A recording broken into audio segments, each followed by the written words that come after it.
नमस्कार, स्वागत है आपका के न्यूज में। आप देख रहे हैं 2024 का महासमर। मैं हूं आपके साथ विशाल पंडित। आज हम बात करेंगे मुद्दे दरकिनार।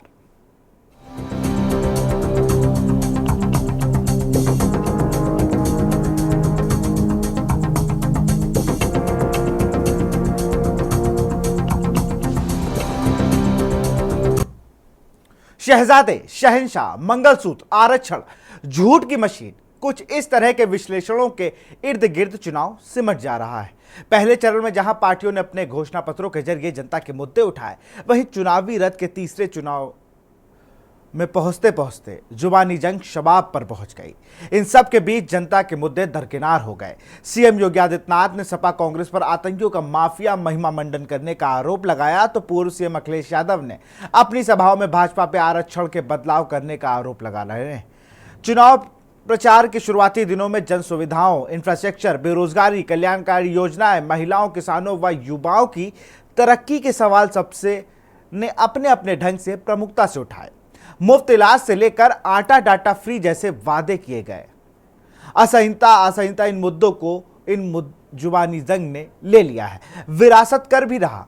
शोर ओवरसीज कांग्रेस के अध्यक्ष सैम पित्रोदा ने संसाधनों के समान वितरण के लिए विरासत कर जैसी नीतियों की पैरोकारी करी। प्रधानमंत्री नरेंद्र मोदी ने इसे तत्काल मध्य वर्ग का बड़ा मुद्दा बनाया और महिलाओं के मंगलसूत्र छीनने और 4 कमरे के फ्लैट में 2 कमरे लेकर दूसरों को दिए जाने से जोड़ दिया। दूसरे चरण का मतदान होने तक भाजपा और विपक्षी दलों के नेताओं के बीच इसे लेकर जमकर तकरार हुई। पलटवार करते हुए कांग्रेस महासचिव प्रियंका गांधी ने राजीव गांधी के शहीद होने का हवाला देते हुए कहा कि उनकी मां सोनिया गांधी ने देश के लिए अपने मंगलसूत्र का बलिदान दिया है। जुबानी जंग को आगे बढ़ाते हुए अखिलेश यादव ने यहां तक कह डाला कि सिंगल होने की वजह से योगी मोदी का मंगलसूत्र से क्या लेना देना। असल मुद्दों के बजाय डीप फेक वीडियो के प्रचार प्रसार ने भी नेताओं को असहज करना शुरू कर दिया। अमित शाह का फेक वीडियो चलने पर तेलंगाना के सीएम रेवंत रेड्डी समेत कई नेताओं को दिल्ली पुलिस ने तलब किया, तो आरएसएस प्रमुख मोहन भागवत को भी यह सफाई देनी पड़ी कि आरएसएस आरक्षण के विरोध में नहीं है। मुगल भी चुनाव में आए। भाजपा ने आंध्र प्रदेश और कर्नाटक और ओबीसी कोटे से मुसलमानों को आरक्षण दिए जाने का हवाला देते हुए कांग्रेस को एससी, एसटी और ओबीसी आरक्षण का विरोधी करार कर दिया।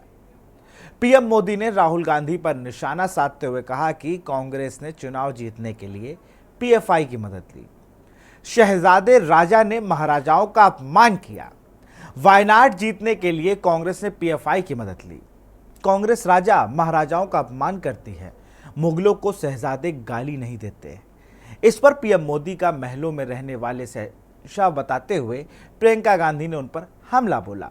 मोदी को बकवास करने वाला तक करार दे डाला।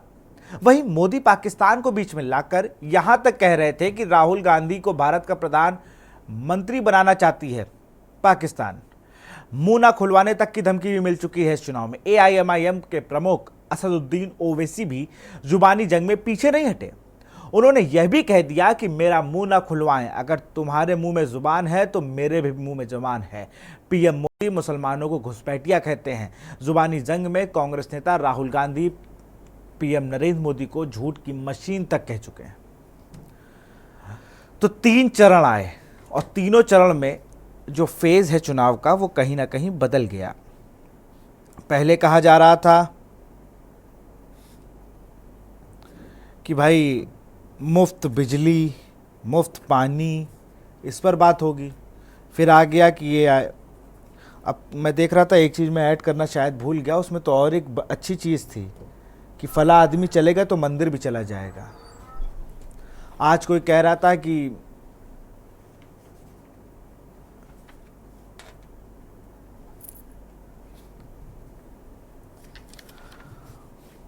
तो इस तरीके से कहीं ना कहीं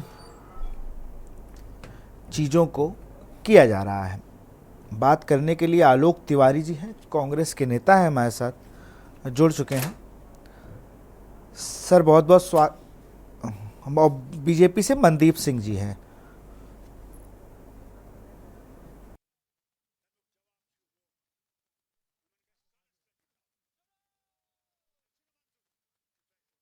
और हाँ, मनदीप सिंह जी बीजेपी के नेता हैं, हमारे साथ जुड़ चुके हैं, बहुत बहुत स्वागत है आपका। और आलोक तिवारी जी हैं कांग्रेस के नेता, आपका भी बहुत बहुत स्वागत है।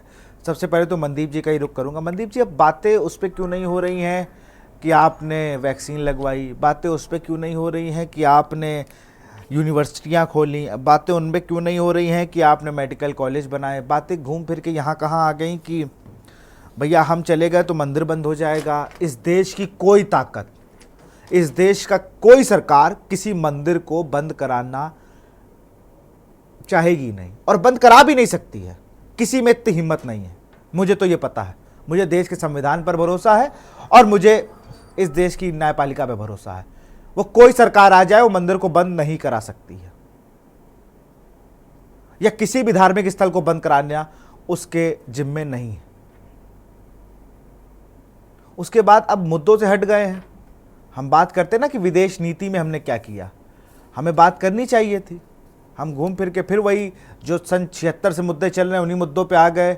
मुसलमान ने ये कर देगा तो हिंदू ऐसा हो जाएगा, तो बैकवर्ड हो जाएगा। अभी तक कह रहे थे हमारी कोई जाति नहीं है, इसी चैनल पे एक प्रवक्ता ने कहा था भाजपा के, और अब यहाँ बता रहे हैं कि SC ST OBC और तमाम जातियों का विश्लेषण कर रहे हैं। मनदीप जी जी वो पहले तो सभी पैनलिस्ट को सादर अभिनंदन सबका। आप अभी बात कर रहे थे कि आज मुद्दों से अलग हटकर ये धर्म की राजनीति जो हो रही है, तो ऐसा क्या विषय आ गया या ऐसी सिर्फ कौन। धर्म की राजनीति नहीं, मैं क्लियर कर दूं, धर्म की नहीं, मैं कह रहा हूं मुद्दे दरकिनार हैं। उसमें शहजादा भी है, उसमें मैंने सारी चीजें ली हैं, सिर्फ धर्म की नहीं ली। मैंने आपसे सवाल ये पूछा है कि लेटेस्ट बयान तो वही है, आज भी गृह मंत्री ने भी कहा, प्रधानमंत्री नरेंद्र मोदी भी कह रहे, तो मैं उसको जोड़ते हुए मैंने आपसे सवाल किया है। नहीं, बिल्कुल हम कहीं मुद्दों से अलग हट के बात नहीं करते, लेकिन जो आज विपक्ष में बौखलाहट है, जब विपक्ष को बार बार अपने प्रत्याशी बदलने की नौबत आती है, जब विपक्ष को कोई मुद्दा नहीं मिलता, तो विपक्ष एक सांप्रदायिकता का माहौल पैदा करने के लिए जो उल जुलूल बयान देती है, तो हमारे कार्यकर्ता भी, हमारे नेता भी, चूंकि लोगों में किसी तरीके की अफवाह न जाए, चुनाव का माहौल है, तो उस चीज को काटने के लिए, उनकी बातों पे स्पष्टीकरण देने के लिए हमको सामने आना पड़ता है। और हम लोगों ने जो 10 साल में विकास के काम किए हैं, चाहे वो उत्तर प्रदेश हो, चाहे वो आप केंद्र की सरकार हो, हमारे पास मुद्दों की कमी नहीं है, हमारे पास काम की कमी नहीं है। आज ये जो संविधान को सर पे लेके घूमने वाले लोग हैं और लोगों के बीच में भ्रम फैलाने का काम कर रहे हैं, मेरे मित्रों से मेरा निवेदन है कि वो आए, अपने 70 साल बनाम मोदी जी के 10 साल की बात करें, चर्चा करें और ये तुलना करें कि उनके में और भारतीय जनता पार्टी में, और जो लोगों ने प्रेम और विश्वास दिखाया है मोदी जी में, वो क्यों दिखाया है, क्यों उनकी गारंटी पे लोगों को विश्वास हुआ है, क्यों लोग आज भयमुक्त होकर महिलाएं निकल रही हैं। लोगों को शौचालय देने का काम अगर किसी ने किया है, तो कोई कह सकता था कि लाल किले की प्राचीर से कोई प्रधानमंत्री शौचालय की बात करेगा? तो ये काम करने का अगर कोई काम करता है तो ये नरेंद्र मोदी जी करते हैं।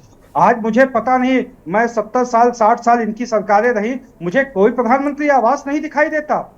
मुझे चल के दिखाएं तो, पहले भी तो आवास, ये कहते हैं कि हमने भी तो आवास दिए, तो आप दिखाओ मुझे प्रधानमंत्री आवास कहाँ है आपके, किन हाल में है, किनको मिले हैं। आज कोई नाम लेने वाला नहीं है, लेकिन अगर भारतीय जनता पार्टी का कार्यकर्ता निकलेगा तो आपको जगह जगह शौचालय में भी मिलेंगे, जगह जगह नल से जल भी मिलेगा, लोगों को राशन भी मिलेगा, घर में बल्ब भी मिलेगा और उज्ज्वला के जरिए गैस चूल्हा भी मिलेगा। तो बच्चे के पेट में आने के बाद, गर्भ में आने के बाद से और लेकर उसके अंतिम संस्कार तक व्यक्ति के सारी योजनाएं चलाने का काम मोदी जी ने किया। और केवल ये गरीब के लिए नहीं किया मेरे मित्र, गरीब के लिए नहीं किया। अगर वो अमीर व्यक्ति भी है, अगर वो सक्षम व्यक्ति भी है, तो उसको कोई योजना का लाभ नहीं मिला होगा, लेकिन वैक्सीन उसको जरूर मिली होगी, जो मोदी जी ने लोगों को बचाने के लिए काम किया है। तो हमारे पास मुद्दों की कमी नहीं है, हम मुद्दे लेके लोगों के बीच में जाते हैं, लेकिन उलूल जुलूल बातें करना, झूठी बातों को भ्रम फैलाना। अरे तो आप मत भटकिए उन मुद्दों से, आपने मुद्दों पे डटे रहिए कि हमने आवाज दी, हमने फ्री राशन दिया, हमने वैक्सीन लगवाई,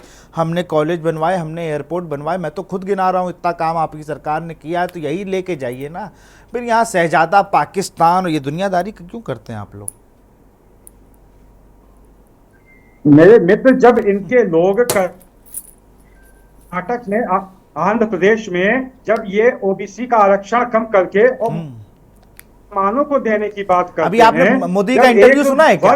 अरे जिसको मनदीप जी, मोदी जी का इंटरव्यू सुना है क्या आपने? आज मोदी जी क्या कह रहे थे? कल या परसों का इंटरव्यू है, उसमें मोदी जी कह रहे थे कि 70 सालों में 60 सालों में मुसलमानों का जो विकास नहीं हुआ उसका कारण कांग्रेस है। और आप अब कह रहे हो कि मुसलमानों को दे दिया सब कुछ। मोदी जी तो कह रहे हैं विकास ही नहीं होने दिया। नहीं, अभी जो कर्नाटक, ये लेटेस्ट जो प्रदेश और कर्नाटक में इन्होंने किया है, रातों रात बिना किसी सर्वेक्षण के ओबीसी का आपका जो आरक्षण है उसको खत्म करा के, उसको कम करा के मुस्लिम समाज को देने का काम जो किया है, ये दुखद है। आप सर्वेक्षण कराते ना, आप बिल्कुल। उसको पास कराते। आप जहां जहां हम इनकी सरकारें हैं, भारतीय जनता पार्टी की सरकारें आने के बाद उस आरक्षण को फिर से समाप्त करके और जैसे पहले था वैसे ही आरक्षण करने का काम किया जाएगा। जी, आपने कहा आवास योजना की बात कोई नहीं करता था। 1995 में एक योजना शुरू हुई थी, इंदिरा गांधी आवास योजना, शायद पता हो सबको। अब मुझे तो नहीं जी। पता क्योंकि मैं नहीं था। उसके बाद उसमें जवाहर रोजगार योजना भी 1989 में जोड़ी गई थी।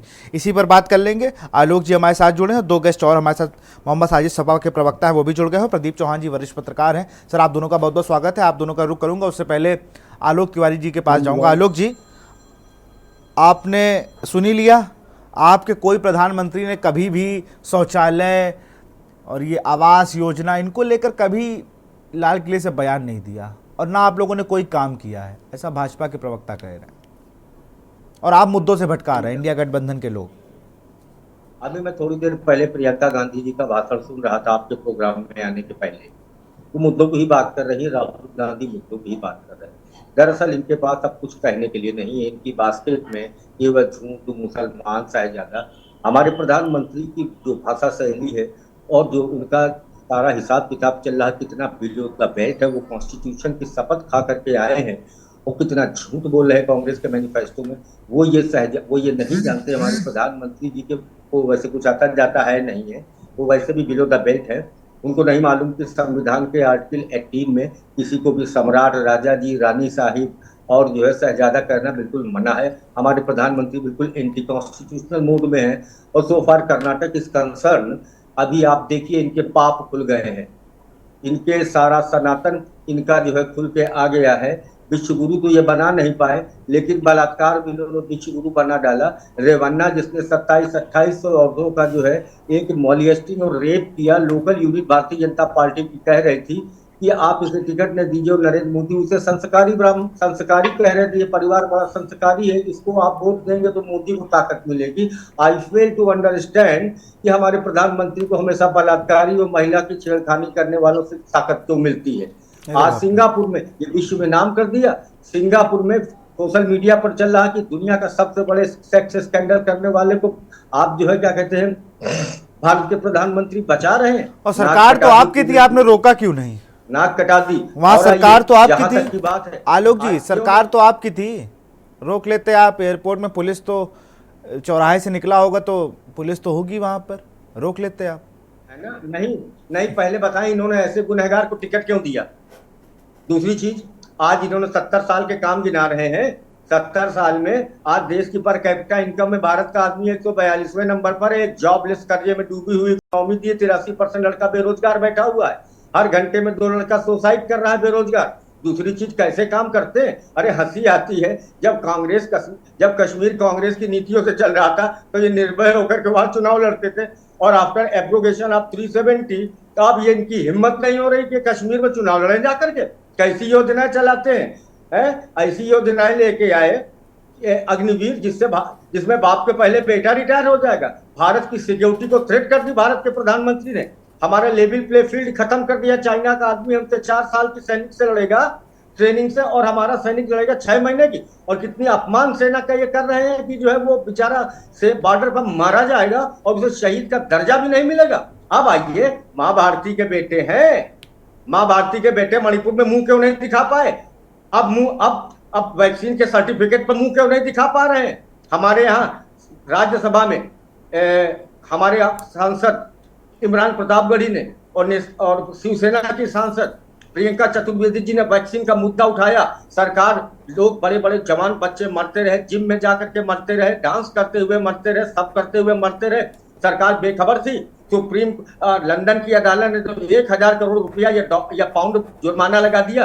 हमारे यहाँ सन 22 में ग्रेट पिटीशन सुप्रीम कोर्ट में दाखिल हुई थी, जहां एक बाप की 2 बेटियां मर गई थी वैक्सीन लगाने के बाद। गवर्नमेंट कहती है कि I am not responsible, I know that this government is not responsible. अगर ये गवर्नमेंट रिस्पॉन्सिबल होती तो आज ये देश गर्व बन जाता। महिला सम्मान की बात करते हैं, डबल इंजन की सरकार में अभी निकला था फतेहपुर में, एक दिन के अंदर एक बच्ची के साथ डबल रेप होता है, सुबह भी रेप होता है, शाम भी रेप होता है। जरा एनसीआरबी के आंकड़े निकलवा के देखिए। आप माँ भारती के बेटे हैं, जरा बोलिए ना रोजगार कितनों को दिया, जरा आप बोलिए, नोटबंदी को डिस्कस करिए। लाल किले की बातें आप करते, मैं पूछता हूं कि नोटबंदी जो है हुई थी नवंबर 2016 में, उसके विधिवत अभी भी आंकड़े आए आप थे। नोटबंदी पे लटके हुए हैं मेरे मित्र। नोटबंदी से आगे अरे निकलिए, लटके नहीं, आप बहुत सी इमरजेंसी चीजें सब हैं, है, लोग लोगों वहीं ने लटके हैं। चलिए सपा का रुख कर लेता हूं, आलोक जी आपको रोकूंगा। मोहम्मद साजिद जी हैं। साजिद जी, आप लोग भी, अभी तो यूपी की बात हो रही थी, कल मैं अखिलेश जी की एक सभा में था तो वो तो पुलिस वालों पर भी तंज कस रहे थे कि तुम्हारी नौकरी भी 4 साल की रह जाएगी। लेकिन घूम फिर के मुद्दे बहक क्यों रहे हैं, मुद्दों पे बात क्यों नहीं हो रही है? अगर वो कुछ कह रहे हैं, अब उन्होंने कह दिया कि वो सिंगल हैं, उनको क्या पता मंगलसूत्र, मान लीजिए कोई एक तबका कह रहा है तो आप शांत हो जाइए, आप अपने मुद्दों पे अड़े रहिए। जैसे तेजस्वी यादव तक अड़े हुए हैं, उनसे तो आप दुनिया की कोई बात कर लीजिए तो साफ कहते हैं आइए भैया रोजगार पे बात करिए, मैंने दिया आप दे पाए। उनसे आप कहिए कि ये हुआ और उनका स्वास्थ्य पे बात करिए, हम स्कूल बनवाने के लिए आए हैं। इन मुद्दों को रहना चाहिए था ना। अब घूम फिर के मुद्दे फिर वही आ गए, डाटा पे, आटा पे, पार्ले जी पे। मुद्दे तो गायब हो गए तीसरे चरण तक, और चौथे मतलब अब आधा चुनाव तो लगभग हो ही गया। अब हमें लग रहा है अगले चरण तक तो हम लोगों को कुछ सुनने को ही नहीं मिलेगा। ये मिलेगा कि भाई हमें जिताओ, नहीं तो फिर लोग तो मुद्दों पे बात करते हैं, हम लोग मुद्दों की बात करते हैं। इनके लिए रोजगार, चलिए रोजगार पहले मैं केवल साजिद जी से जवाब ले लूं, फिर आपके पास आता हूं मनदीप भाई। साजिद भाई जी विस्तार जी। जी, आपने मेरा सवाल सुना? आपका आवाज नहीं आ पाई है, दोबारा जी, बोलिए। मैं ये कह रहा हूं कि मुद्दे से क्यों भटक रहे हैं, चाहे वो इंडिया गठबंधन हो चाहे वो एनडीए अलायंस हो।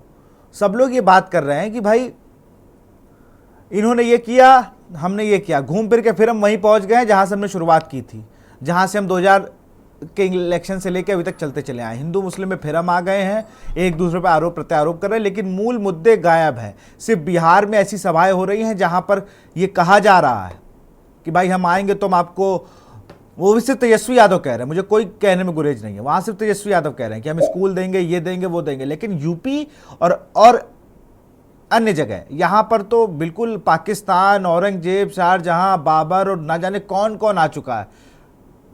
समाजवादी पार्टी इंडिया गठबंधन मुद्दों से ही चुनाव लड़ रहा है और लगातार बेरोजगारी, देश पर बढ़ते कर्ज, इकोनॉमी अग्निवीर, महंगाई समेत तमाम मुद्दों पर चर्चा चल रही है, लगातार बैठक हो रही है। और हम लोग जनता के बीच में काफी समय से थे, जनता के मुद्दों के लिए लड़ाई लड़ रहे थे। ये भारतीय जनता पार्टी है जो झूठों में रिकॉर्ड बनाती जा रही है, जुमले और जुमले के बाद गारंटी। और ये मंदिर मस्जिद पाकिस्तान, ये जब चुनाव में हारते हैं तो ये लेके आते हैं, लेकिन इस बार जनता इनकी सुनने को तैयार नहीं है और ये केवल बोलते जा रहे हैं, वो सुनने को तैयार नहीं है। और ये आलम है कि जो उनका बेस वोट था वो घर से नहीं निकल रहा है, वो वोट डालने नहीं जा रहा है। और लोगों में इतनी नाराजगी है कि जो संविधान बचाने के लिए, बेरोजगारी खत्म करने के लिए, महंगाई खत्म करने के लिए, देश में बढ़ते भ्रष्टाचार को खत्म करने के लिए लोग लगातार इंडिया गठबंधन समाजवादी पार्टी के पक्ष में मतदान कर रहे हैं। बरेली यूपी की 26 सीटों पर मतदान हो चुका है। पहले चरण में 8 सीटें थी, दूसरे चरण में 8 सीटें थी और तीसरे चरण में 10 सीटें थी। 26 सीटों पर से कम 22 सीटों पर इंडिया गठबंधन जीत दर्ज करने जा रहा है। 4 सीटों पर कुछ लड़ाई है, हो सकता है अंडर करंट है भाजपा के खिलाफ, और वो भी हम लोग इंडिया गठबंधन सभी 26 सीट जीत ले। इसीलिए आप ये समझ लीजिए कि दिल्ली और लखनऊ के नेताओं ने रोहिलखंड में एमएफटी बनवा ली थी। ऐसी कोई विधानसभा नहीं छोड़ी, ऐसी कोई नगर पंचायत नगर पालिका नहीं छोड़ी जहां बड़े नेताओं ने मीटिंग नहीं की है, लखनऊ वाले और दिल्ली वालों ने। और माननीय प्रधानमंत्री जी तो बेचारे सड़क पर भी चले, लेकिन उसके बाद भी कोई फायदा नहीं हुआ और लोगों ने उनको जो है वो सुनने भी नहीं पहुंचे। और जब वो बोलना शुरू करते हैं यूपी में, रोहिलखंड की कई जनसभाओं में बोलना शुरू करते हैं, तो जो राशन विक्रेता है और तमाम लोग हैं, प्रधान है, जो भीड़ इकट्ठी की जाती है, जैसे ही वो बोलना शुरू करते हैं आम पब्लिक उठ के जाने लगती है।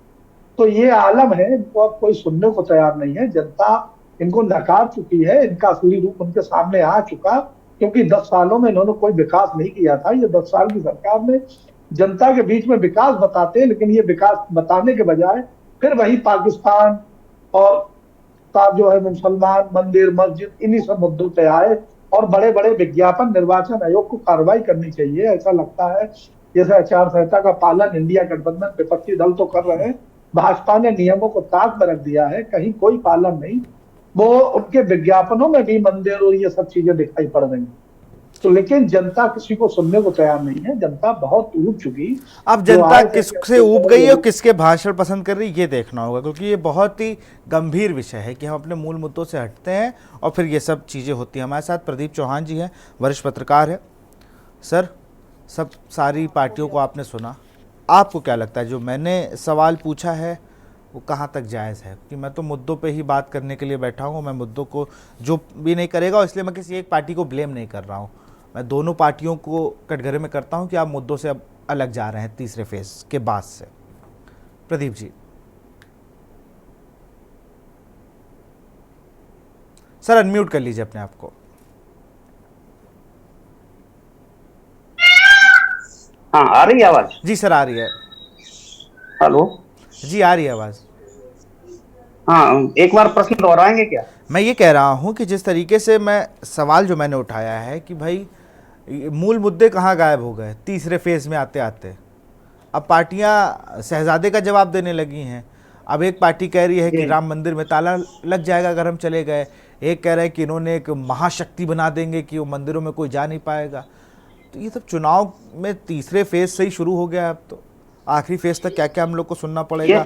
अब दवाई गायब हो गई। बात बिल्कुल सही बात है आपकी, क्योंकि जब चुनाव की शुरुआत हुई थी, लोकसभा चुनाव की घोषणा हुई, शुरुआत हुई, तो सभी लोग देख रहे हैं, हम लोग आप लोग देख रहे हैं कि जो बयानबाजी आ रही थी, जो संबोधन हो रहे थे, मंचों से भाषण हो रहे थे, उनकी दिशा अलग थी। लेकिन अब धीमे धीमे एक चरण के बाद कुछ बदला, दो चरण के बाद बदला, अब तीसरे चरण के बाद और बदल गया।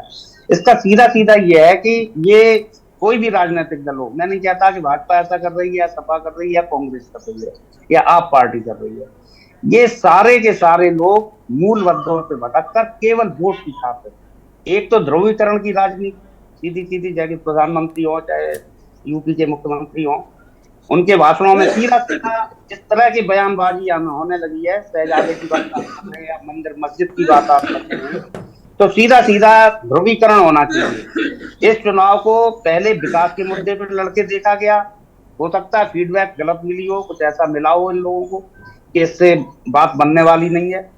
जनता के बीच में कुछ ऐसा जाना चाहिए जिससे ध्रुवीकरण हो, हिंदू मुस्लिम की बात होने लगी। तो ये सीधी सी बात है कि वोटों की खातिर अब जातीयता की बात हो रही है, धर्म के साथ साथ अब जातवाद की भी बात होने लगी है। बिल्कुल, मैं देखता हूँ अखिलेश यादव भी जातवाद की बात कर रहे हैं। एक तरफ हमारे भाजपा की भी नेता जातवाद की है, क्षत्रिय की बात हो रही है, कहीं ब्राह्मण की बात हो रही है, कहीं शाक्य की बात हो रही है, कहीं यादव की बात हो रही है। तो कहीं ना कहीं अभी मैनपुरी का चुनाव कल ही हुआ है, तो मैं देख रहा था 2-3 दिन से यहाँ सीधा सीधा यादव वर्सेस क्षत्रिय किया जा रहा है, या यादव वर्सेस सवर्ण या बीसी वर्सेस सवर्ण। तो ये भटकाने वाली बातें हैं। कोई अपनी न तो अपनी वो बताना चाह रहा है कि हम आखिर सत्ता में आएंगे तो क्या करेंगे, या 10 साल से भाजपा केंद्र में भी है, प्रदेश में भी है, तो इनके पास बताने को बहुत कुछ है। ऐसा नहीं है इन्होंने काम नहीं किया, बहुत सारे काम किए हैं। उनको कामों को लेकर ये जनता के बीच जा सकते हैं, अपनी पैठ बढ़ा सकते हैं। बहुत सी जनता गांव की ऐसी है जो अभी तक जो नेशनल लेवल पर या इंटरनेशनल लेवल पर जो उपलब्धियां हासिल हुई हैं जनता को नहीं पता चल पाती हैं, तो उन्हें लेके जा सकते हैं। लेकिन पता नहीं क्यों, या तो इन्हें ये लग रहा है कि कहीं ना कहीं वोटर जो है इन चीजों को पसंद कर रहा है। बिल्कुल, हम आएंगे आपके पास, एक ब्रेक का कमांड है। हम आप सारे लोग हमारे साथ बने रहें। हम आज बात कर रहे हैं जो मुद्दे दरकिनार हुए हैं, मुद्दे से कहीं ना कहीं दोनों दलों ने अब जो करंट चीज़ें हैं, जो करंट बयान है, उन पे जवाब देना सही समझ लिया। यहाँ रुकते छोटे से ब्रेक के लिए, और ब्रेक के बाद जल्दी लौटेंगे।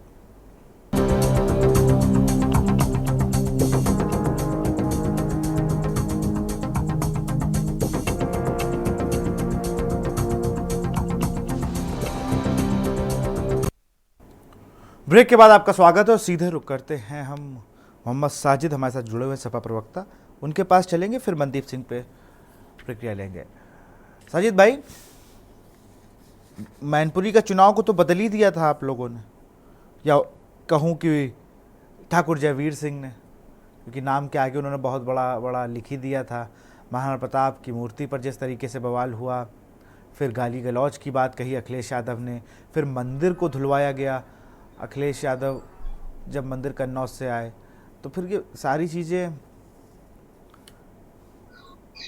साजिद जी, मैनपुरी में हम काफी अंतर से चुनाव जीत रहे हैं। समाजवादी पार्टी के प्रत्याशी है श्रीमती डिम्पल यादव जी काफी लंबे अंतर से चुनाव जीत रही है। भाजपा ने चुनाव को जो दूसरे रंग देने की काफी कोशिश की थी, लेकिन जनता जागरूक हो चुकी है, इनके झूठे जुमलों में फंसने के लिए तैयार नहीं है, और 10 साल में इनके झूठों की गिनती जो है वो लाखों में पहुंच चुकी है। इसलिए देश की जनता और मैनपुरी की जनता ने अब नकारना शुरू कर दिया है। समाजवादी पार्टी जो 7 मई को 10 सीटों पे चुनाव हुआ है यूपी की, उसमें से 10 की 10 सीटें समाजवादी पार्टी इंडिया गठबंधन चुनाव जीती। ये भाजपा को भी मालूम है और चिंतन और मंथन शुरू हो गया है।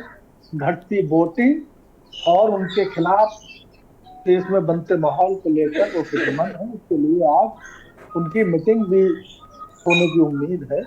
तो अब जनता इनको नकार चुकी है और ये इसको लेकर खुद भी परेशान है। देखो, आलोक तिवारी जी भी हैं, कांग्रेस के नेता हैं, उसका सीधे मैं रुख करूंगा। हाँ, मुझे लगता है साजिद भाई को कुछ किसी कारणवश डिबेट का छोड़ना होगा, तो आप जा सकते हैं साजिद भाई। बहुत बहुत शुक्रिया आपसे जुड़ने के लिए। आप बिल्कुल, हम रुक करते हैं आलोक तिवारी जी का। आलोक जी, आज एक नरेंद्र मोदी जी का मैं बयान सुन रहा था, उन्होंने कहा कि बड़ा बोरा भर भर के पैसा दिया गया है कांग्रेस को अडानी और अंबानी की तरफ से। ये मैंने मोदी जी से सुना, मैं 2-3-4 बार उस मैंने क्लिप को सुना, फिर मैंने लगा कि हाँ मोदी जी ने ही दिया है, ये डीप फेक वीडियो नहीं है। मैंने भी सुना है, मैं बोलूं? जी बिल्कुल। हमारे प्रधानमंत्री जब बोलते हैं ना, तो उनके अंदर 2 चीजों का निहायत अभाव होता है, एक सूचना, एक नैतिकता।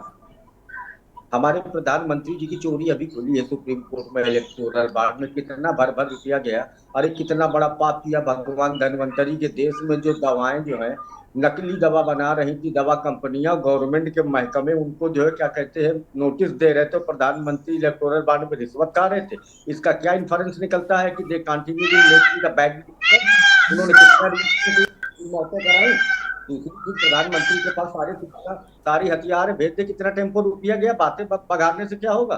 दूसरी चीज ये है, इनके पास, आपने हम पर उठाया है सवाल, एंकर महोदय जी, आपका पूरा अधिकार है, आप हम पर उंगली उठाए। डेमोक्रेसी में जो है पत्रकार के अधिकारों को एटलीस्ट हम तो कर्टेल करने वाले नहीं हैं कि हम मुद्दे से भटक रहे हैं। लेकिन आज आप ताजा मुद्दे भाषण देख लीजिए, प्रियंका गांधी जी के, राहुल गांधी जी के, आप अपने आप को करेक्ट करेंगे। हम कहीं सांप्रदायिकता नहीं कर रहे। शाहजादा, अरे भैंस दे देंगे, मकान दे देंगे। अच्छा, आप क्या सांप्रदायिकता नहीं कर अरे रहे, मैं भैया, क्या मैं बीच में बोल रहे किसी देखिए, मुझे हस्तक्षेप कर रहा हूं। मैं मनदीप भाई, मैं पूरा समय देता हूं, मैं आपको पूरा समय दूंगा, पूरा समय दूंगा, और इस बात का ध्यान भी रखूंगा कि आपके बोलते वक्त कोई बीच में आपको इंटरप्ट ना करे। मैं पूरा समय दूंगा आपको। की बात होती है भाई। आलोक जी, अपनी बात को खत्म करें जल्दी से। हाँ, तो देख लीजिए, जहां तक पाकिस्तान का प्रश्न है, देखिए भाजपा है मुसीबत में। जब आदमी मुसीबत में होता है तो अपने बाप को याद करता। पाकिस्तान मायका है भाजपा का। मुझे बताइए, बिना बुलाए अनऑफिशियल विजिट पर हमारे प्रधानमंत्री क्या करने गए थे। और अब मैं आपको एक मजेदार वाकया बताता हूँ, बहुत आतंकवाद का शौक रखते हैं, जरा लंबी बात कर ली जाए। ये भाजपा का सांसद वेद प्रताप वैदिक हाफिज सईद के साथ क्यों बैठा हुआ था जब कांग्रेस ने कहा राष्ट्रद्रोह का मुकदमा कर, तो उसका बचाव किया गया। सेकंड थिंग, 1965 की लड़ाई के पहले अयूब खान ने कहा था, we will bleed India by giving 1000 cuts. वो हमने 65 की लड़ाई में तो हरा दिया, लेकिन पाकिस्तान ने हमको ब्लीड किया आतंकवाद के जरिए, और सारी आतंकवाद की मैनेजर आईएसआई है। ये कौन सा प्रधानमंत्री है जो पठानकोट में आईएसआई भूल गए? भारत के प्रधानमंत्री की। आइए मैं एक किताब का रेफरेंस देता हूं, सुन लीजिए। अटल बिहारी वाजपेयी के समय रॉ के प्रमुख थे अमरजीत सिंह दुल्लट, उन्होंने एक किताब लिखी है। भाजपा का कार्यकर्ता ध्रुव सक्सेना आईएसआई कनेक्शन में पकड़ा गया था। और बताए, उन्होंने किताब लिखी है स्पाई क्रॉनिकल्स, जिस पर उन्होंने साफ साफ लिखा है कि ISI wants Narendra Modi to remain as the prime minister of India because ISI knew that only Narendra Modi can destroy the country what he has done so far. What the Pakistan was under continuous jealous since independence. How India got such a progress? जवाब दीजिए मनदीप भाई, बात खत्म हो गई उनकी। You will be given reply in the same coin. इसलिए मुद्दों पर आकर के बात करिए। चलिए जवाब ले लेने दीजिए। अरे जवाब ले लेने दीजिए भाई, उनको जवाब तो देने दीजिए। आप ही बोले दे रहे हैं, जवाब दीजिए मनदीप जी। लपेट दिया ना पाकिस्तान पर। अब सुन लीजिए, आप लपेटने का ही काम करते हो, तो उसको लपेट ही रहे हो, और लपेटने और छोड़ने का ही काम आपके पास बचा है। इसके अलावा कुछ बचा नहीं है, कुछ नहीं बचा है। आज कांग्रेस, अरे आलोक जी, अभी आपके बोलते मैंने उन्हें चुप कराया था, अब आप उन्हें सुन लीजिए भाई, सुन लीजिए। के बाद पता चलेगा। अब आप जरा वो किताब पढ़ लेना जो अमरजीत सिंह दुल्लभ की मैंने बताई है सारे हो। अरे आलोक जी अब उनको बोल लेने दीजिए भाई, उनको बोल लेने दीजिए कि आज कांग्रेस का वजूद क्या रह गया। अरे आलोक जी, अभी मैंने आपको समय दिया, अब आपने बोल लिया, अब उनका जवाब भी तो सुनिए। जवाब नहीं सुनेंगे तो कैसे डिबेट होगी? आप जवाब भी सुन लेते हैं ना उनका, फिर मैं आपके पास आऊंगा, मैं फिर आपके पास आऊंगा, फिर आपके पास आऊंगा। अब आप भी सुन लीजिए, वो कांग्रेस जिसका देश में हुकूक चलता था, जिसमें देश को बनाने का काम कहती है कि मैंने किया 70 सालों तक, आप आज उसकी स्थिति ये हो गई है कि उसको अपने कैंडिडेट नहीं खड़े करने को मिल रहे हैं। वो लोगों दूसरी पार्टियों के पास जा रही है उनकी बदौलत। सुन लीजिए, अब सुन लीजिए, धैर्य रखिए मेरे मित्र, आप मुझसे बड़े हैं, तो आप धैर्य रखिए, आपका अनुभव ज्यादा होगा। लेकिन मैं कंटेंट पे बात कर रहा हूँ, केवल आज पे। अरे आलोक जी, बात खत्म होने दीजिए पहले, कि आप अपनी बात कह सको। अरे आप दूसरों के ऊपर निर्भर हो। आप ये महादेव का अपमान है, आपने सोने की चिड़िया को बेच दिया, खत्म कर दिया। आज आज क्या कहते हैं आप? आज पाकिस्तान की बात कर रहे हो, फिर कहते हो मुद्दों से हटने की बात है। आज उसने क्या कहा? आज उसने यहाँ पे लोगों की जो चमड़ी है उसके ऊपर, कि वो अफ्रीकन है, वो व्हाइट है, वो ब्लैक है, इस पे बात करने का आज जातियों से हटके अब आपके पास कुछ नहीं बचा। आज कांग्रेस पीछे, अरे हमारे पास आपके लोग माफी मांगनी चाहिए आपके राहुल गांधी को, खड़गे जी को माफी मांग। और रही बात सांप्रदायिकता की, अभी हम बात कर रहे थे ना, ये मैं पहले तो पीसीआर से कहूंगा आलोक जी को म्यूट कर दे, मैं बात ही नहीं सुन पा रहा हूं। आलोक जी को म्यूट कर दीजिए।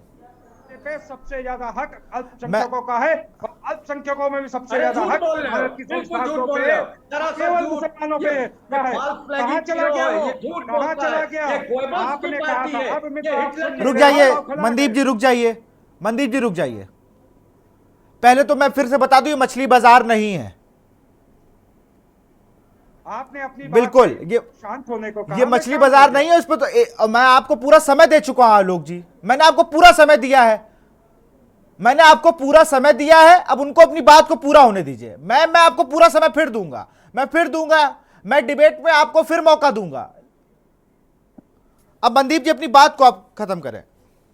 जी, मैं कह रहा हूं कि इनके ही प्रधानमंत्री ने कहा था कि इस देश के संसाधनों पे सबसे ज्यादा हक मुसलमानों का है, और ये कहते हैं कि पाकिस्तान की बात हम करते हैं।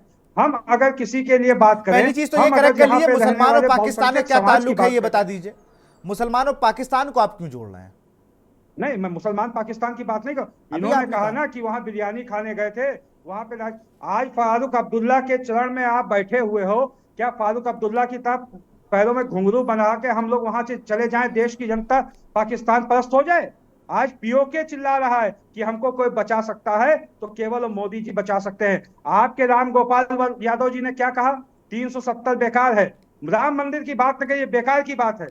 देश की आस्था और अगर संप्रभुता की बात करें तो ये बेकार की बात। 370 यहीं पे आपके ही चैनल पे एक प्रवक्ता ने कहा था, और आपके ही एंकर ने उनको काफी वो करने का काम किया था कि 370 हटाने का काम आप सोच सकते थे? आपने तो इतनी पैरवी की थी, 370 का विरोध करने का काम किया था। आप 370 को हटना, उसके बाद से आज कश्मीर में क्या बदला है?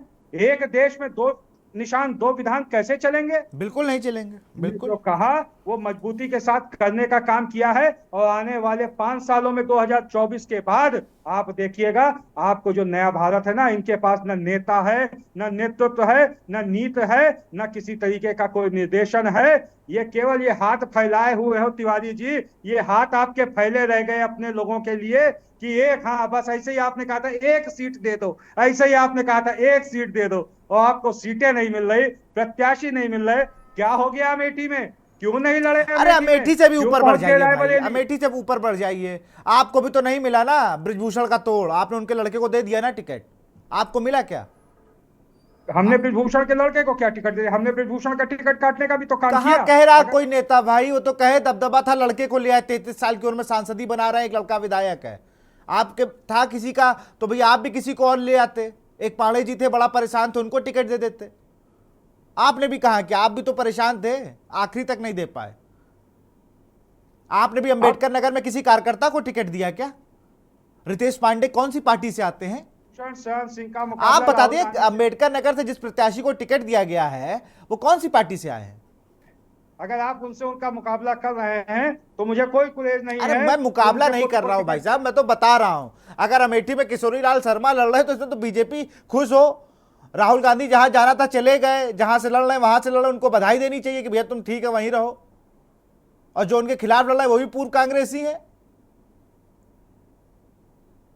जी बिल्कुल तो- कांग्रेसी है, लेकिन आज वो भारतीय जनता पार्टी। यही तो दिक्कत भारतीय है, जनता पार्टी का मुद्दे पे प्रत्याशी बात है, नहीं हो रही। और उन्होंने किसान कह पार्टी दिया खिलाफ- कि हम क्योटो बनाएंगे तो उस पर बात नहीं हो रही। अरे भाई जाके देखो बनारस कितना अच्छा बन गया है।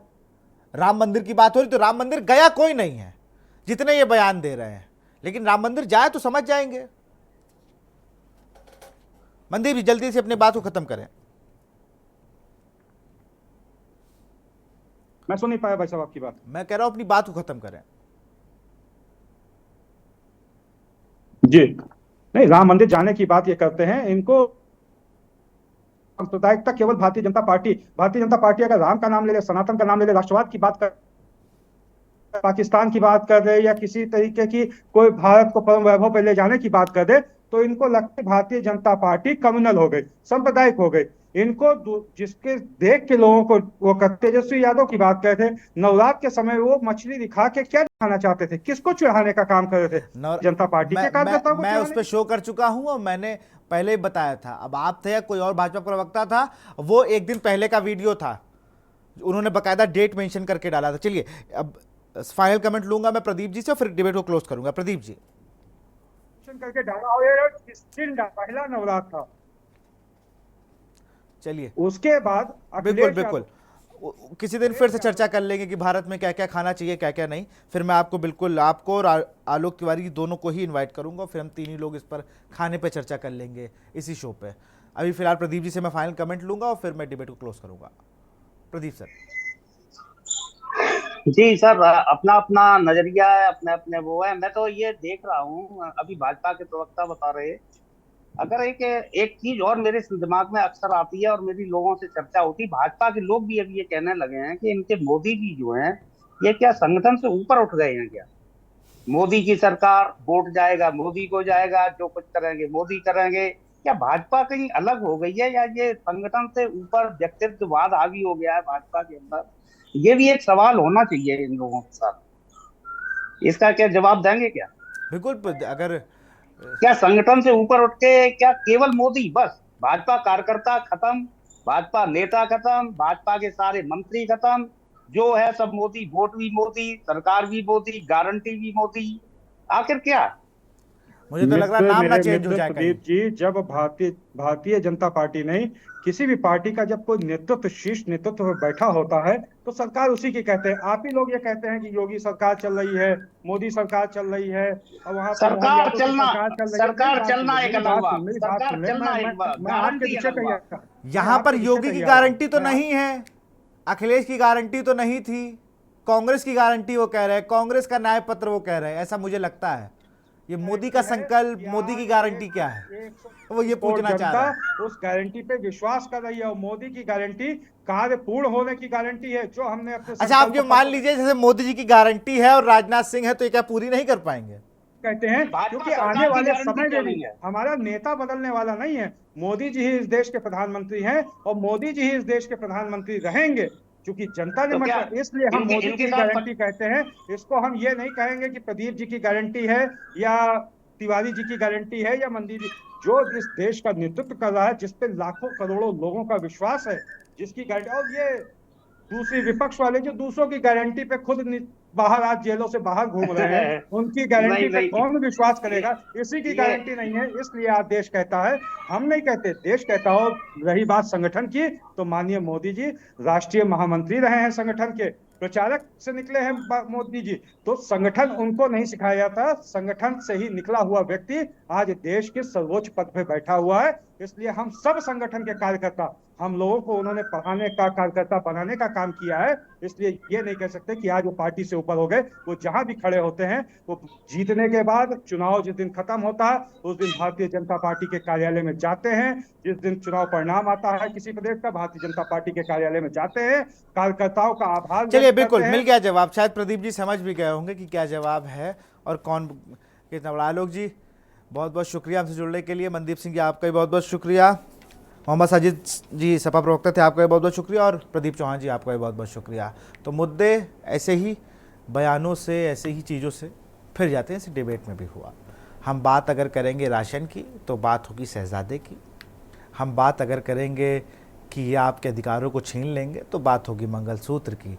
अगर हम बात करेंगे संविधान बचाने की, जो लोग कह रहे हैं कि अगर हम बात करें, यहाँ पर मेरा मतलब पार्टियों से, जो पार्टियां कह रही हो, फिर उन पर आरोप प्रत्यारोप का दौर शुरू हो जाता है। लेकिन मूल मुद्दे रोजगार को लेकर, स्वास्थ्य को लेकर, पढ़ाई को लेकर दोनों दलों में अभी भी असमंजस की स्थिति है कि काम को लेकर वोट मांगे या अन्य जो चीज़ें वो कर रहे हैं उसको लेकर। फिलहाल 2024 के महासमर में इतना ही। देखते रहिए के न्यूज़ इंडिया। नमस्कार।